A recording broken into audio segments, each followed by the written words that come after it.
दोस्तों फाइनली आज महिला शक्ति जो अपने समाज जिस समाज से आती है, इंसान को अगर बांटे ऐसे तो बहुत तरह से बांटते लोग, जाति धर्म पैसा, लेकिन स्त्री और पुरुष यही दो समाज है। लेकिन महिलाओं को कहा जाता है कि दबा के रखा गया, क्या है ज्यादा नहीं बोलूंगा। अब जो केसेज आ रहे हैं, रेप केस ये जो भी, उसमें हाई प्रोफाइल लोगों के शामिल होने की बात हो रही है। मैम, ये जो बिहार के पटना में हॉस्टल में एक लड़की के साथ हुआ मसला, कहा जा रहा है कि उसको जो है चरस दिया गया बिना उसकी इच्छा के, जो है उसके साथ गलत हुआ है और इसमें बड़े बड़े लोग शामिल है। सरकार इसको दबाने की कोशिश, क्या कहना आपका? सर्वप्रथम तो मैं यही कहूंगी कि कोई भी मैटर जब सब जुडिस होता है तो उसके लिए मीडिया में बोलना कुछ हद तक रिस्ट्रिक्टेड होता है। हम ये नहीं कह सकते कि ये लोग शामिल हैं या वो लोग शामिल हैं। इस मुद्दे को इस तरह से देखा जाए कि कमी कहाँ रही है। जैसे हमारा जो ढांचा है महिला शक्ति को लेकर, वो बहुत ज्यादा कमजोर है। हम जिस तरह के केसेस दिन प्रतिदिन देखते हैं उनमें बहुत ज्यादा सुधार की जरूरत है। जैसे जब भी हम बात करते हैं कि कौन सेफ नहीं है या कौन सेफ है, तो सेफ कोई भी नहीं है यहाँ पर। हाँ, पुरुषों के साथ भी कुछ जी बिल्कुल। हम सुबह जब निकलते हैं तो कई बार ऐसा लगता है कि पता नहीं शाम तक किस तरह से हम वापस जाएंगे। तो वो मुद्दा बहुत बड़ा है हमारे लिए। सबसे महत्वपूर्ण जब चौथे अंग की बारी आती है, फोर्थ पिलर की बारी आती है, तो मीडिया बहुत इंपॉर्टेंट रोल प्ले करता है। मैम, यहाँ पर मैं रोकना चाहूंगा आपको, ये शायद थोड़ी कम जानकारी इस मामले में, कि जो मसला है वो ये है कि अभी तक जुडिशरी में गया ही नहीं है।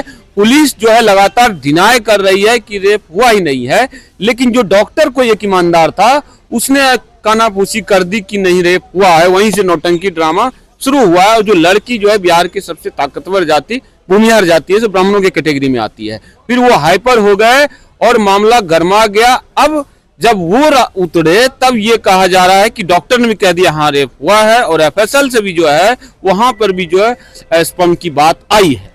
सबसे पहली बात तो मुझे नहीं लगता कि ये चीजें बाहर इस तरह से होनी चाहिए थी। कोई भी मैटर जब होता है कि रेप हुआ या नहीं हुआ, ये मैटर ट्रायल कोर्ट में डिसाइड होना चाहिए था।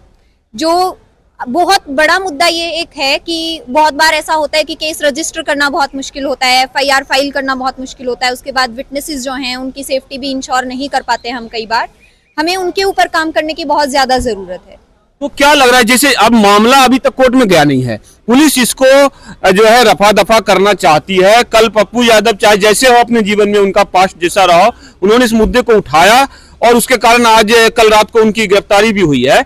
बात यह है कि पुलिस ये मान ही नहीं रही थी अभी तक कि जो है रेप हुआ है, और जबकि कई लोग कह रहे हैं उसमें हाई प्रोफाइल लोग हैं।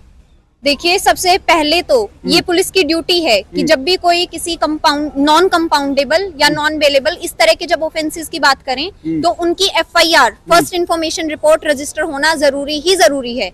चाहे आप किसी भी इलाके में जाके वो रिपोर्ट करवाएं, उनका ये फर्ज बनता है कि उनको वो करना ही पड़ेगा। यानी कि जो है जो परिवार उसकी तरफ से एक गलती हो गई, वो बिहार से बाहर जाके इसको करा सकते थे, हर जगह करवा सकते हैं। उसको 0 एफआईआर कहा जाएगा और उसके बाद उस एफआईआर को उस थाने में ट्रांसफर कर दिया जाएगा जहां पर वो घटना हुई है।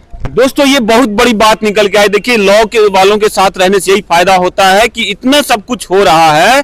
कम से कम जब बिहार सरकार के लोग अगर, मान लीजिए, मैं नहीं कह रहा हूँ, लोग अगर शामिल हैं, मंत्री के बेटे कहा जा रहा है, तो भैया वो बिहार के बाहर करना चाहिए था।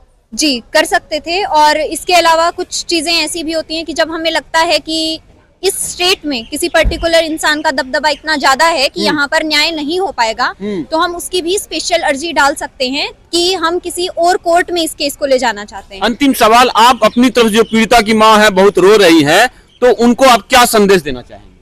सबसे पहले तो मैं ये कहना चाहती हूँ कि आपको अभी हिम्मत नहीं हारनी है। ये सफर बहुत बहुत बहुत लंबा है, लेकिन अगर आप अभी रुक गई तो कल किसी और की बेटी होगी, फिर किसी और की बेटी होगी। हमें इसे रोकने के लिए बहुत ज्यादा मेहनत करनी होगी, आपको मजबूत बनना होगा।